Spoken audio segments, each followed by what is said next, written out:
নাটোরের লালপুরে পদ্মার চরে বাদাম ও কুমড়ার জমিতে দেখা মিলল ৭টি বিষধর রাসেলস ভাইপার সাপ। নাটোর নলডাঙ্গা প্রতিনিধি ফজলে রাব্বি জানান, শনিবার ও রবিবার উপজেলার বিলমারিয়া ইউনিয়নের পদ্মার নওশারা চরে বাদাম ও কুমড়ার জমিতে এ সাপের দেখা মেলে।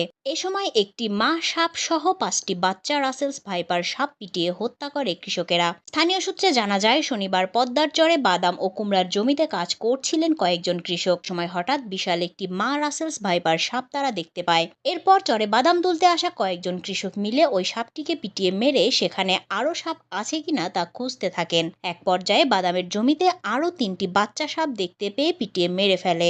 এ খবর শুনে আশেপাশের মানুষজন মৃত সাপগুলোকে দেখতে ছুটে আসে।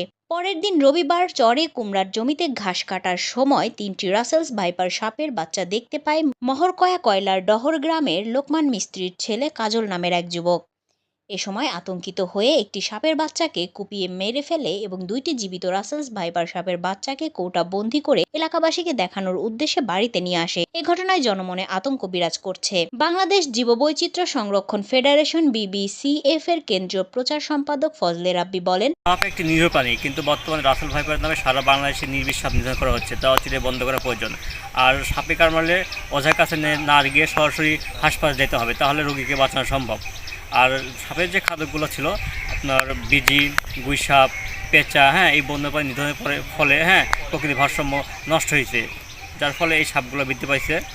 তবে সাপ নিধন বন্ধ অচিরে করতে হবে। সব সাপই আমাদের উপকারে আসে, রাসেল ভাইপার সাপও আমাদের উপকারে আসে, কিন্তু বর্তমানে ফেসবুক সব বিভিন্ন যোগাযোগ মাধ্যমে গুজব ছড়ানোর কারণে এই সাপগুলো নিধনের জনগণ উঠে পড়ে লেগেছে। তবে এই সাপ নিধন বন্ধে সরকার উচিত এখনই একটি পদক্ষেপ গ্রহণ করা। গুইসাপ সহ অন্যান্য বন্যপ্রাণী নির্বিচারে নিধনের ফলে প্রকৃতিতে বিরূপ প্রভাব পড়েছে ও বর্তমানে আতঙ্কিত হয়ে সামাজিক যোগাযোগ মাধ্যমে গুজব ছড়ানো হচ্ছে। প্রচুর নির্বিষ সাপ নিধন করা হচ্ছে। কোনরূপ গুজবে কান না দিয়ে সাপে কামড়ালে ওঝার কাছে না গিয়ে দ্রুত হাসপাতালে যেতে হবে। লালপুর উপজেলা স্বাস্থ্য ও পরিবার পরিকল্পনা কর্মকর্তা ডাক্তার KM শাহাবুদ্দিন বলেন, সাপ যদি কামড় দেয় তাহলে যত দ্রুত সম্ভব আমাদের হসপিটালে চলে আসা লাগবে।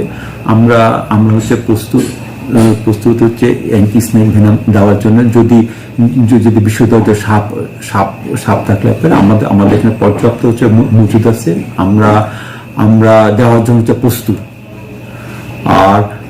আর হচ্ছে করণীয় ক্ষেত্রে যেখানে হচ্ছে মাঠে কাজ করতে যাওয়ার আগে যদি হচ্ছে যে গামবুট, ফুল হাতা শার্ট, জিন্সের প্যান্ট, মোটা কাপড়ের প্যান্ট এগুলো ব্যবহার করলে তাহলে হচ্ছে পার্সোনাল প্রোটেকশন পাবে। এবং মাঠে যাওয়ার আগে একটু লাঠি দিয়ে যদি জায়গাটাকে একটু শব্দ করে নাড়াচাড়া করলে পারে তাহলে যে সাপ থাকলে পারে হচ্ছে তাহলে তারা হচ্ছে একটু অন্য দিকে হচ্ছে চলে যাবে। এবং এটা আতঙ্কিত হওয়ার কথা নেই, যদি দ্রুতর সাথে আসলে পারে হচ্ছে অ্যান্টি স্নেক ভেনম পেলে পারে হচ্ছে এবং সুস্থ হওয়ার সম্ভাবনা সবচেয়ে বেশি। রাসেলস ভাইপার নিয়ে আতঙ্কিত না হয়ে সতর্ক থাকার আহ্বান জানান তিনি। দেশে রাসেল ভাইপার সাপ শহর এলাকায় ভয়ে মানুষ মাঠে নামছে।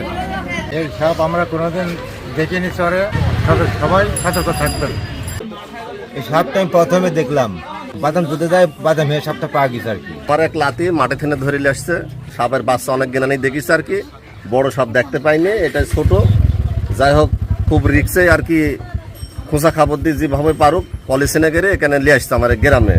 অনেক লোক দেখিনি, সাপটা আইনি দেখা নিয়েছে, 5টা মানুষ আর কি দেখিনি, অনেক মানুষ দেখিনি, তাই দেখার জন্য আর কি এখানে নিয়ে আসছে। এলাকার লোক আমরা মাঠেও নামতে পারছি না, আমরা মাঠে নামতেও ভয় করছি। মাঠেও সমস্যা প্রচণ্ড আকারে, বিভিন্ন সাপ ধরেন মাঠে খুব রিক্স। চরের মাঠ, আমরা ঘাস মাস ওখানে কাটি আর কি, আবাদ বনিত সবারই আছে, কুমড়ি আছে, আমার কুসুরের ভুঁয়ে আসছে, বিভিন্ন জায়গাতে আমরা চলাফেরা করে আরাম পাচ্ছি না।